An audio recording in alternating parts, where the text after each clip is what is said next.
শিরিক মুক্ত ঈমান দরকার। এইখানে সন্তানকে তাওহীদ বা ঈমানের শিক্ষা দিচ্ছেন হযরত লোকমান। ও আমার বৎস, আল্লাহ তাআলার সাথে শিরিক করব না, কারণ ইন্নাশ শিরকা লাযুলমুন আযীম। শিরিক হলো মহা অন্যায়, মহা জুলুম। আর আল্লাহ তাআলা শিরিক করলে সবচাইতে বেশি বেজার হয়। আল্লাহ তাআলা বলেন, ইন্নাল্লাহা লা ইয়াগফিরু আন ইউশরাকা বিহি ওয়া ইয়াগফিরু মা দুনা যালিকা লিমান ইয়াশা। আল্লাহ তাআলা বলেন, ইন্নাল্লাহা লা ইয়াগফিরু আন ইউশরাকা বিহি, তার সাথে যদি কেউ শিরিক করে তাকে আল্লাহ মাফ করবে। বাকি যে অন্যায় আছে, আমল করে নাই, নামাজ পড়ে নাই, রোজা রাখে নাই, আল্লাহ চাইলে এগুলো মাফ করে দিতে পারে। কিন্তু শিরিক যদি করে, তওবা যদি না করে, আল্লাহ তাহলে মাফ করবে না। তাফসীরের মধ্যে আসছে, বলে কিয়ামতের দিন এক ব্যক্তি আমল নামা হাতে পাবে, তার কোনো নেক আমল নাই, কিচ্ছু নাই। ও মনে করবে আজকে জাহান্নামে যাওয়া ছাড়া কোনো উপায় নাই। এই ব্যক্তিকে হঠাৎ আল্লাহ তাআলা বলবে, বান্দা যাও, তুমি জান্নাতে চলে যাও। লোকটা একটু অবাক হয়ে বলবে, কি ব্যাপার, আমার কোনো আমল নাই, সারা জীবনে গুনাহ ভরা, আমারে জান্নাতে যাইতে কয় কেন? আল্লাহ তাআলা বলে, বান্দা যাও। ওই বান্দার জানতে মন চাইবে কোন আমলের কারণে সে জান্নাতি হচ্ছে। আল্লাহ তাআলা তাকে জানায় দিবে, বান্দারে, তুমি দুনিয়ায় হয়তো ইবাদত করতে পারো নাই, শয়তানের ধোঁকায় পড়ে গুনাহ করেছো, কিন্তু তুমি কোনোদিন আমার সাথে শিরিক করো নাই। শুধুমাত্র এই কারণে আমি আল্লাহ আজকে তোমাকে মাফ করে দিলাম। এজন্য শিরিক থেকে নিজে বাঁচবো, সন্তানদেরকেও শিরকি কর্মকাণ্ড থেকে বাঁচাবো, বলেন ইনশাআল্লাহ। এতবার ডাকতেছে, আমার কল্যাণের জন্য আমারে ডাকতেছে, যে ভাই আসেন দ্বীনি মজলিসে বসেন। বসলে উনি ডাকতেছে, লাভ তো ওনার না, যে আসবে লাভ মূলত তার, ঠিক কিনা বলেন? এখন তো আয়োজন করে আমাদেরকে দ্বীনি মজলিসে বসানো যায় না, কিন্তু হযরত লোকমান তার বাড়িতে ওয়াজ করতেন। প্রতিদিন পৃথিবীর বিভিন্ন প্রান্ত থেকে হাজার হাজার মানুষ হযরত লোকমানের ওয়াজ শোনার জন্য আসতো। এইরকম একদিন মজলিসের মধ্যে উনি বয়ান করবেন, হঠাৎ একজন লোক মধ্য থেকে দাঁড়ায় গেছে, বলে, লোকমান, আপনার ওয়াজ শুরু করবার পূর্বে আপনার কাছে আমার একটা বিষয় জানার আছে, যে আপনি কি ওই লোকমান নাকি যেই লোকমান এক সময় আমার সাথে বাগানে বাগানে ছাগল চড়াইতো? কথাটা একটু খেয়াল দিয়ে শুনতে হবে। শিক্ষণীয় বিষয়টা কি, এটা আমার হৃদয়ে ধারণ করতে হবে। হাজার হাজার মানুষের সামনে কি বলতেছে, আপনি কি ওই লোকমান যে আমার সাথে ছাগল চড়াইতো?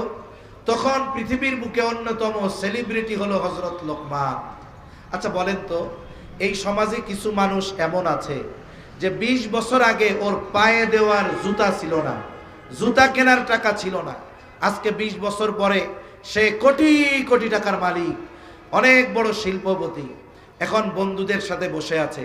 শিল্পপতির বন্ধু তো আর ফকিন্নিরা হবে না, ওই সব কোটিপতিদের মজলিসে বসা। হঠাৎ করে যদি একজন লোক গ্রাম থেকে যাইয়া বন্ধুদের সামনে তারে বলে, ও মিয়া, আজ থেকে 20 বছর আগে তুমি খাওয়ান পাইতা না, তোমার বাপ খাওয়ান পাইতো না, আজকে তোমার কত টাকা। এই কথা বলার পরে মানুষের মধ্যে দুই ধরনের প্রতিক্রিয়া হবে। এক নাম্বার, ওর এই যে সম্পদ, এর অহংকারে ও কি বলবে, এই মিয়া রাখেন, কোত্থেকে কারে কি বলেন, আমার পূর্বপুরুষ 14 পুরুষ ধরিয়া কোটি কোটি টাকার মালিক মিয়া। তার মানে সে তার অতীতকে অস্বীকার করে। মনে রাখবেন, যেই সমস্ত মানুষ নাশকরগুজার, এরা তাদের বাস্তব অতীতকে অস্বীকার করে, বর্তমানকে প্রাধান্য দেয়, অতীতকে সে অস্বীকার করে। আবার আরেক দল মানুষ কেমন আছে, বলে সে 20 বছর আগে তার কিছুই ছিল না। এখন আপনি তারে মনে করাই দিলেন, ভাই 20 বছর আগে তুমি খাইতে পাইতা না।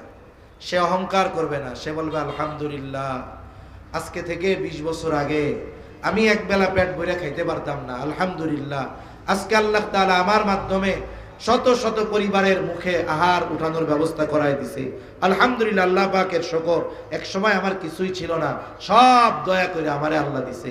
তার মানে বুঝবেন, এই যে অতীতকে অস্বীকার করে নাই, এই ব্যক্তি নিঃসন্দেহে শুকরগুজার বান্দা, ঠিক কিনা বলেন?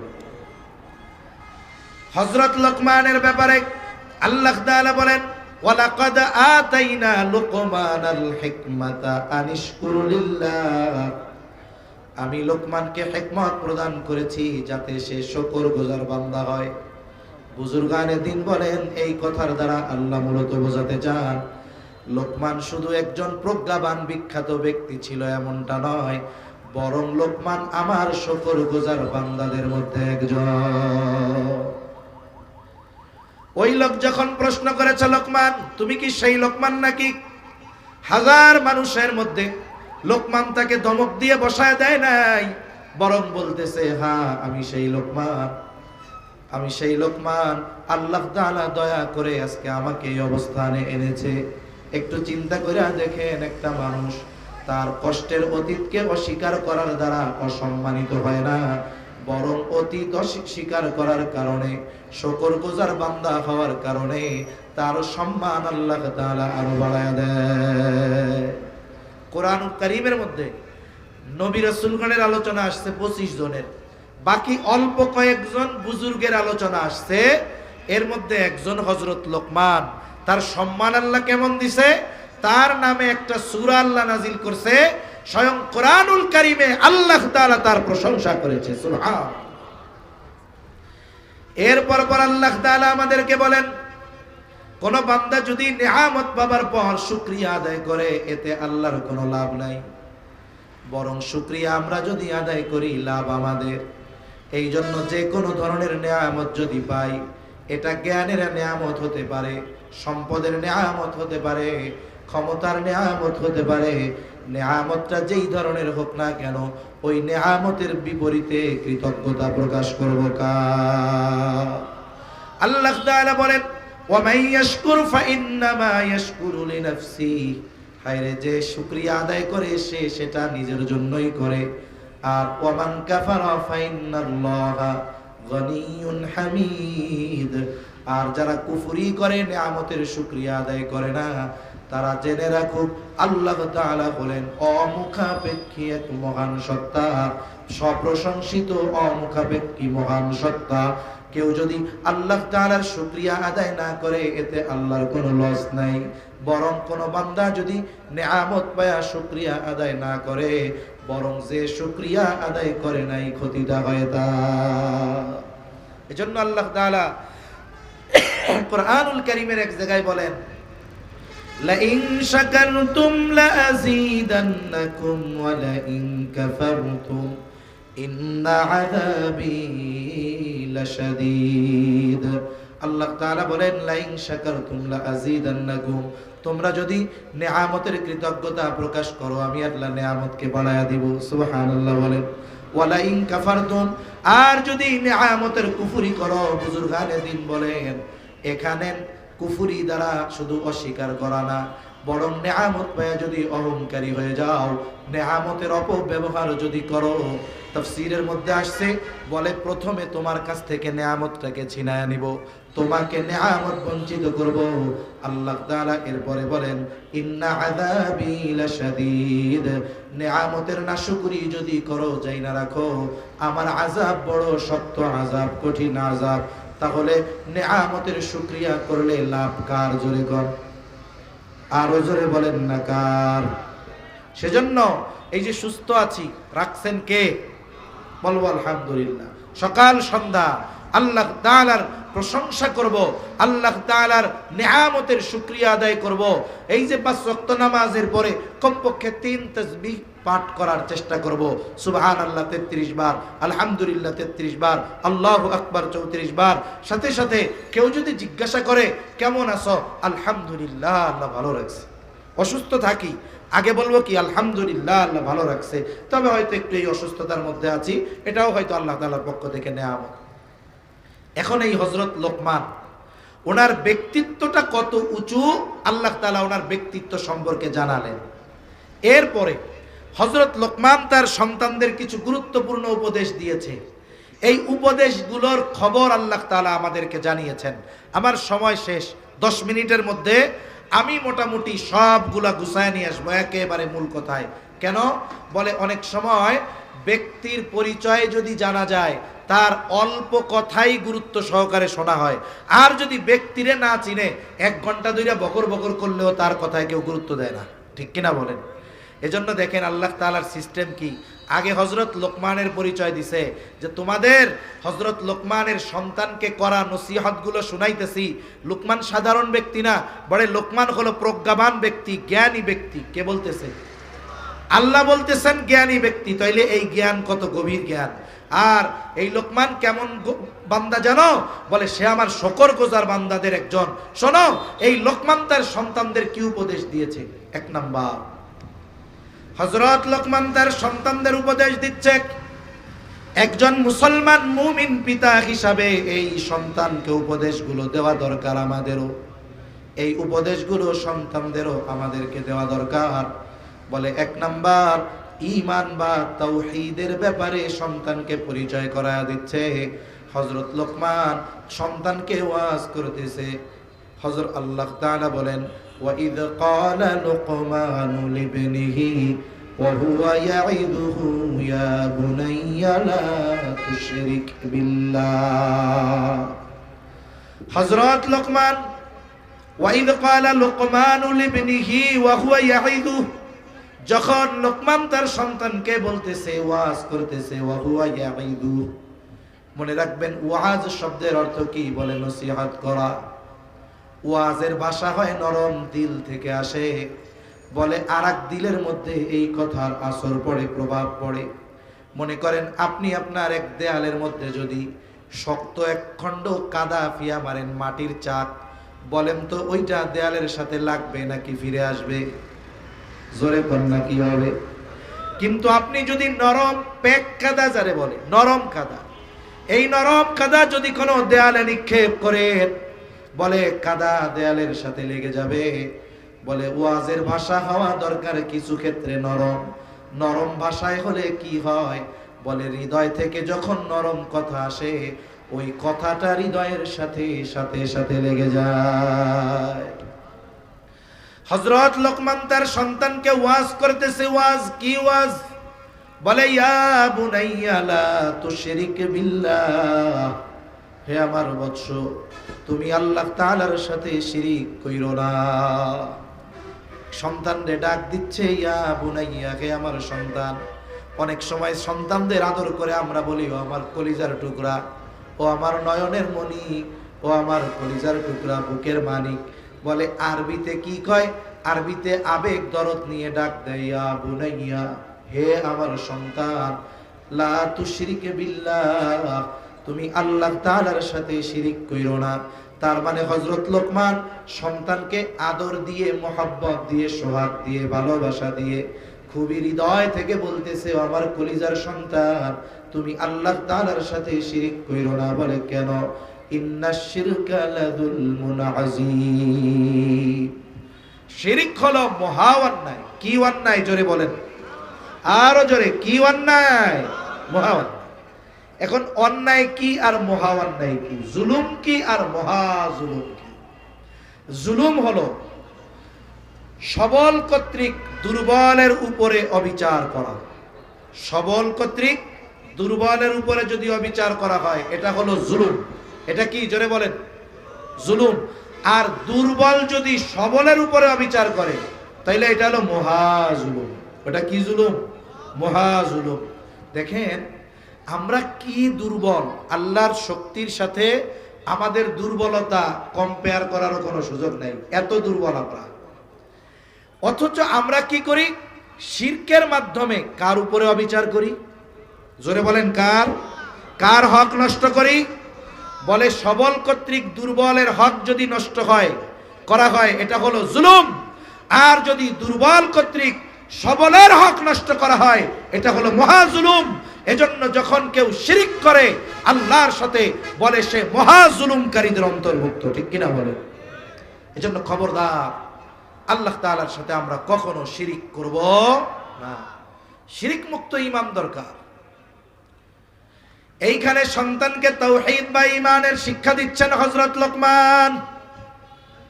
ও আমার বৎস, আল্লাহ তাআলার সাথে শিরিক করব না, কারণ ইন্নাশ শিরকা লাযুলমুন আযীম, শিরিক হলো মহা অন্যায়, মহা জুলুম। আর আল্লাহ তাআলা শিরিক করলে সবচাইতে বেশি বেজার হয়। আল্লাহ তাআলা বলেন, ইন্নাল্লাহা লা ইয়াগফিরু আন ইউশরাকা বিহি ওয়া ইয়াগফিরু মা দুনা যালিকা লিমান ইয়াশা। আল্লাহ তাআলা বলেন, ইন্নাল্লাহা লা ইয়াগফিরু আন ইউশরাকা বিহি, তার সাথে যদি কেউ শিরিক করে তাকে আল্লাহ মাফ করবে। বাকি যে অন্যায় আছে, আমল করে নাই, নামাজ পড়ে নাই, রোজা রাখে নাই, আল্লাহ চাইলে এগুলো মাফ করে দিতে পারে। কিন্তু শিরিক যদি করে, তওবা যদি না করে, আল্লাহ তাহলে মাফ করবে না। তাফসীরের মধ্যে আসছে বলে কিয়ামতের দিন এক ব্যক্তি আমল নামা হাতে পাবে, তার কোনো নেক আমল নাই, কিচ্ছু নাই। ও মনে করবে আজকে জাহান্নামে যাওয়া ছাড়া কোনো উপায় নাই। এই ব্যক্তিকে হঠাৎ আল্লাহ তাআলা বলবে, বান্দা যাও, তুমি জান্নাতে চলে যাও। লোকটা একটু অবাক হয়ে বলবে, কি ব্যাপার, আমার কোনো আমল নাই, সারা জীবনে গুনাহ ভরা, আমারে জান্নাতে যাইতে কয় কেন? আল্লাহ তাআলা বলে, বান্দা যাও। ওই বান্দার জানতে মন চাইবে কোন আমলের কারণে সে জান্নাতি হচ্ছে। আল্লাহ তাআলা তাকে জানায় দিবে, বান্দারে, তুমি দুনিয়ায় হয়তো ইবাদত করতে পারো নাই, শয়তানের ধোঁকায় পড়ে গুনাহ করেছো, কিন্তু তুমি কোনোদিন আমার সাথে শিরিক করো নাই। শুধুমাত্র এই কারণে আমি আল্লাহ আজকে তোমাকে মাফ করে দিলাম। এজন্য শিরিক থেকে নিজে বাঁচবো, সন্তানদেরকেও শিরকি কর্মকাণ্ড থেকে বাঁচাবো, বলেন ইনশাআল্লাহ। মিয়া, যদি ঘরে আগুন লাগে, যদি ঘরের মধ্যে বাচ্চাটা থাকে, আপনি আগুনের পরোয়া না কইরা, পোড়ার ভয় না কইরা ঘরের মধ্যে ঢুকে বাচ্চারে বাঁচানোর চেষ্টা করবেন। আপনার সন্তান যদি শিরকের সাথে জড়িয়ে যায়, এই সন্তানকে তো জাহান্নামে যাওয়া লাগবে। আপনি দুনিয়ার আগুন থেকে বাঁচানোর জন্য চেষ্টা করলেন, সন্তানরে জাহান্নামের আগুন থেকে বাঁচানোর চেষ্টা করবেন না? তাহলে শিরিক নিজে করব না, সাথে সাথে আমার সন্তানদেরকে শিক্ষা দিব শিরকের সাথে যেন কখনো না জড়ায়।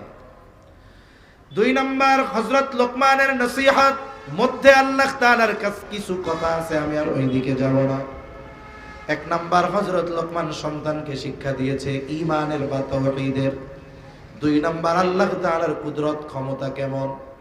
এইবার সন্তানকে বলে, ইয়া বুনাইয়া ইন্নাহা ইন তাকু মিসকালা হাববাতিন মিন খারদালিন ফাতাকুন ফি সখরাতিন আও ফিস সামাওয়াতি আও ফিল আরদি ইয়াতি বিহাল্লাহ। বুজুর্গানে দিন বলেন, এখানে আকীদার শিক্ষা আছে, আল্লাহ তাআলার ক্ষমতার শিক্ষা আছে। বলে আল্লাহ তাআলার ক্ষমতা কেমন, বলে আল্লাহ তাআলার প্রতি আমাদের বিশ্বাসটা কেমন হবে। বলে সন্তান রে, হো আমার বৎস, ইন্নাহা, হা দ্বারা উদ্দেশ্য হলো আমল। সেই আমলটা নেক আমল হতে পারে, বদ আমল হতে পারে। বলে সন্তান রে, ইয়া বুনাইয়া ইন্নাহা ইন তাকু, যেই আমলটা তুমি করেছো, যেই আমলটা তুমি করেছো, মিসকালা হাববাতিন মিন খারদাল, যেই আমলটার পরিমাণ হলো একটা সরিষা দানা পরিমাণের মতো, এতটুকু আমল যেটা তুমি করেছো, ওই আমলটা যদি তুমি ফাতাকুন ফি সখরা, যদি কোনো পাথরের মধ্যে করে থাকো, আও ফিস সামাওয়াত, আসমানেও যদি করে থাকো, আও ফিল আরদ, জমিনেরও যদি কোথাও করে থাকো, ইয়াতি বিহাল্লাহ, তোমার ওই আমলটা যিনি হাজির করবেন তিনি কে? কিয়ামতের দিন আল্লাহ তাআলা কর্মকর্তা দুইজনেরই হাজির করবে। শুধু আমারে হাজির করবে তা না, আমার কৃত সব কর্ম আল্লাহ তাআলা সেদিন হাজির করবে। তাহলে এই আয়াতের তাফসীরে হযরত আনাস রাদিয়াল্লাহু তাআলা থেকে একটা বর্ণনা আসছে যে নবীজি বলেন, যদি কেউ এমন পাথরের মধ্যে আমল করে, যেই পাথরের মধ্যে ঢোকার ব্যবস্থাও নাই, বের হওয়ারও ব্যবস্থা নাই, এই অসম্ভবকে কেউ যদি সম্ভব করে, ওই পাথরের মধ্যে কোনো আমল করে, আমলটা যদি সরিষা দানা পরিমাণ হয়, ওই আমল কিয়ামতে হাজির করবে কে? জোরে বলেন। চলে আসছি, আলহামদুলিল্লাহ। তাহলে আমি আর আলোচনা লম্বা করব না, 2টা বিষয় আমরা মনে রাখবো। শুনেন, আমরা সন্তানদেরকে মনে করি যে কোনো মতে লেখাপড়া শিখায়া বড় বানায়া টাকা পয়সা উপার্জনের মেশিন বানাইতে পারলেই হয়ে গেল। কাজ হবে না। সন্তানকে যদি বাস্তবিক অর্থে মুসলমান বানাতে না পারি, সন্তানের কামাই হয়তো দুনিয়ায় কামু, আখেরাতে এই সন্তানের কারণে অনেক ভালো পিতাকে জাহান্নামে যাওয়া লাগবে, ঠিক কিনা বলেন? এজন্য আমরা যদি আমাদের সন্তানদেরকে দ্বীন না শিখাই, মুসলমান না বানায়া যায়, জামানার যেই পরিবর্তন দ্রুততার সাথে হচ্ছে, দেখা যাবে 2 প্রজন্ম পর আর আল্লাহর নাম নেওয়ার মতো লোক থাকবে না। এজন্য সন্তানদেরকে আল্লাহর সাথে পরিচয় করায় দিব। কার সাথে? সাথে সাথে এই বিশ্বাস তার অন্তরে যদি ঢুকে যায় যে আমি সরিষা দানা পরিমাণ আমল যেখানেই করি না কেন আল্লাহকে ফাঁকি দেওয়ার উপায় নাই, এই বিশ্বাস যদি তার অন্তরে আমি আপনি গেঁথে দিতে পারি, তাহলে আশা করা যায় ওই সন্তান যেখানেই থাকুক না কেন, আমার চোখের আড়ালেই থাকুক না কেন, আল্লাহর ভয়ে ও পাপের কাছে ধাবিত হবে না, ঠিক কিনা বলেন? এজন্য হযরত লোকমানের সন্তানকে করা এই 2টি নসিহত নিয়ে আলোচনা করলাম। আল্লাহ সুবহানাহু ওয়া তাআলা আমাদের সন্তানগুলোকেও হযরত লোকমানের নসিহতের আলোকে গড়ে তোলার তৌফিক আল্লাহ দান করেন। সকলে বলি আমিন। আরো জোরে বলি আমিন। আপনাদের 30 সালের কৃতি সন্তান মুফতি তুফাইল আহমদ বৈলরি সাহেব সারা দেশে বয়ান করে, মাশাআল্লাহ। হযরত চলে আসছে, এখন আলোচনা করবে। এরপরে আরো বিজ্ঞ সুবিজ্ঞ বুজুর্গ উলামায়ে কেরাম আলোচনা করবে। আল্লাহ সুবহানাহু ওয়া তাআলা মেহমান যারা আসছেন, যারা আসতেছেন, সবাইকে সালামতের সাথে পৌঁছায় দেন।